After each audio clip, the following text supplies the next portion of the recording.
So, as always, let's take a look at where we left off last time. We have a character moving around that can pick up objects, these little health objects. If we get too close to this character here, it'll chase us and it'll suck away our health. Um, in this video, we're going to take a look at changing out this character with an actual model. Now, in the description, you should be able to download the Unity package that I created for this.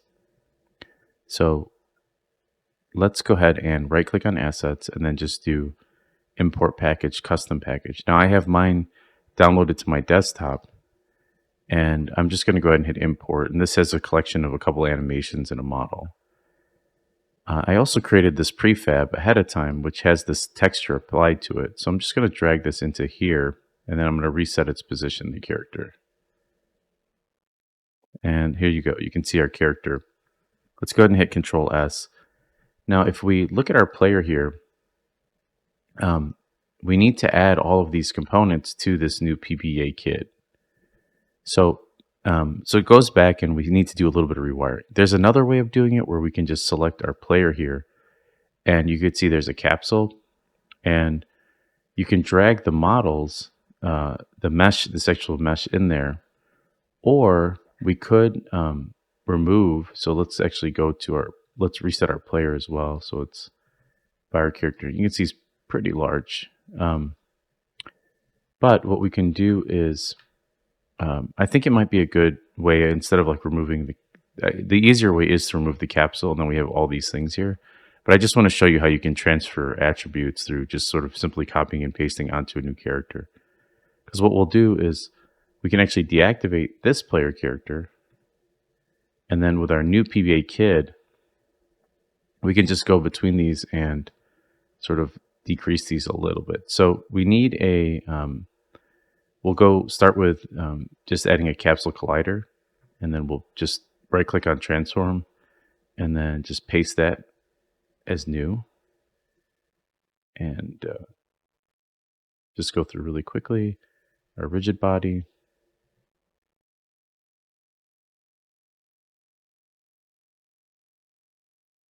And then lastly, our character movement strip.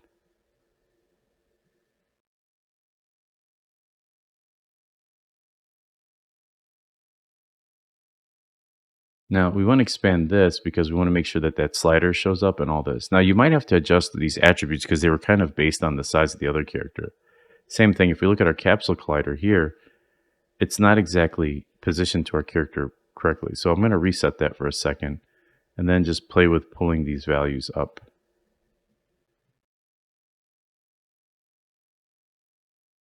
Might be kind of hard to, oh, it looks like it deselected, to kind of get here. Now another thing that I forgot to do actually is we have these attributes applied. And if you remember in previous videos, we did the, we always go here, overrides, and then we hit apply all. And now these attributes are attached to this, they're saved in this prefab. And I know this because if I click this arrow, you can see they're here. And this is a way of sort of isolating that. So if I turn this on, you can see it gives me a little bit more control. I can see it a little bit better. And it's not sort of sorting or filtering through other things in the scene. It's just focusing on this character. So I think this is pretty good for now.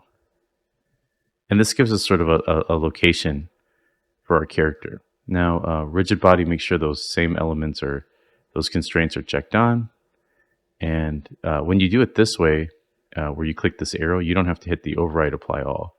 So let's press play, and you can see we have a character. He's moving way too quickly because he's a tiny character. And somehow that other character got stuck. And our camera isn't necessarily following this player. So let's select our main character, our main camera as well. And you can see target as player transform. Let's drag in PBA Kid. And actually for our PBA Kid, he is fairly tiny. I don't like to adjust these values. They can give us errors later. But let's do 1.5. Actually, let's turn this